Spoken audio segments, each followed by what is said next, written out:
Today I would like to talk definitely about one of the most important topics I've seen in my career as a coach, and this is the grip and it's the rotation as the basics. I want to see it in a little bit different point of view, and I will talk about the palm as leverage. I think everybody knows what the leverage, because this is the way we actually create the stroke. We transfer the speed from the elbow to the forearm, supination or pronation, and we have the palm as the main leverage. There are a lot of differences and a lot of biomechanical differences. I don't want to go too deep according to which bone creates what kind of resistance compared to each one. That's not something everyone should know. But I definitely want you to understand the palm better, because I hope this will give you a little different point of view of the grip itself.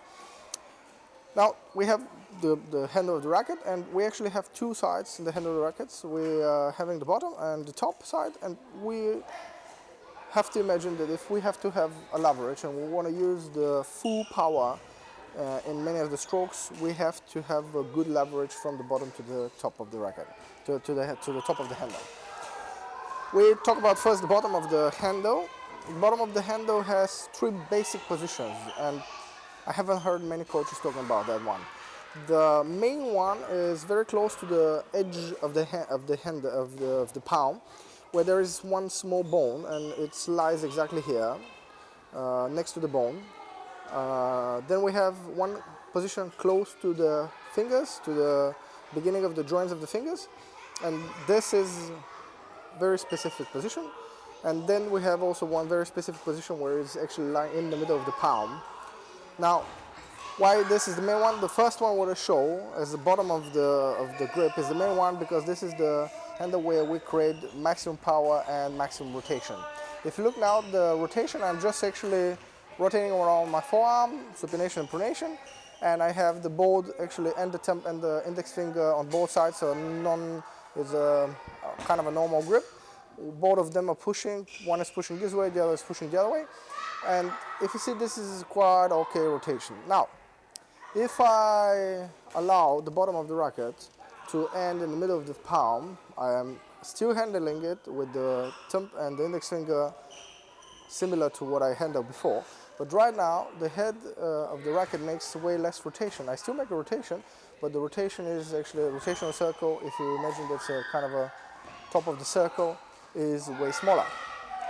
Then I have another one. I'm grabbing the racket way closer to the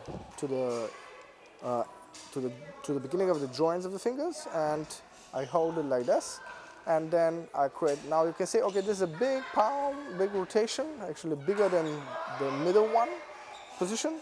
However, I have a little bit less power because my main finger for holding, this is the pinky, has to support the bottom of the leverage. And that means the pinky is quite an important finger to actually stabilize the bottom of the leverage. And this is the reason why when it goes to the end of the fingers, this is a grip where we normally play a lot of precision. Like example, I have stretch, my pinky is holding. You can see that the bottom is now very, very close to the end of my fingers, and I'm creating a quite good rotation. Maybe I want to even make a finger power on the top elite level, or maybe I want to just squeeze the grip in the last moment. I have the possibility my finger is supported, my pinky is supported. Then I have the main one when I have most of the powerful strokes, because this is the greatest power in the squeezing. So I can create a lot of squeezing at the moment, so I can be relaxed, I can create a lot of power and speed in that rotation.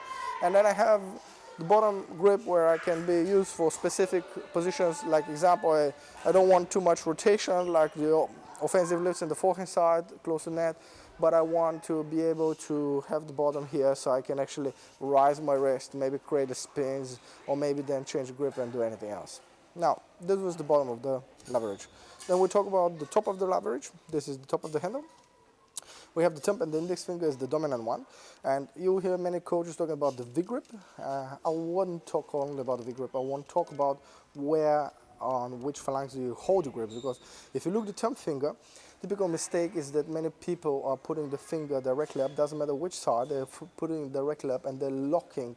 Actually, the thumb finger starts resisting against the rotation of the index finger. And because of individual biomechanical differences, some people have quite big thumb finger, which creates a lot of internal resistance against the index finger, and they can't rotate correctly the forearm. This is where it comes, the understanding of the first phalange of the thumb, and that's exactly where you can see that I want the basic grip to be a little bit more on the side rather than against the face of the thumb finger, if I have to describe it that way in simple language. This side allows me to still feel where is my thumb. I still can actually push from it.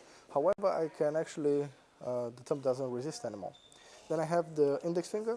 I have the three phalanges. The second, this the big phalange, what you can see here, and the small phalange are the one that are actually quite controlling. If I have to hold the racket and I have to describe, I'll say on the side of the thumb finger, on the second phalange, this is the basic one. And you can see immediately I have the V. I have the opportunity to very easily rotate the grip without any kind of extra resistance, and I could actually immediately rotate and stabilize, and this will allow me to do all the different grips and actually will create quite good top of the leverage.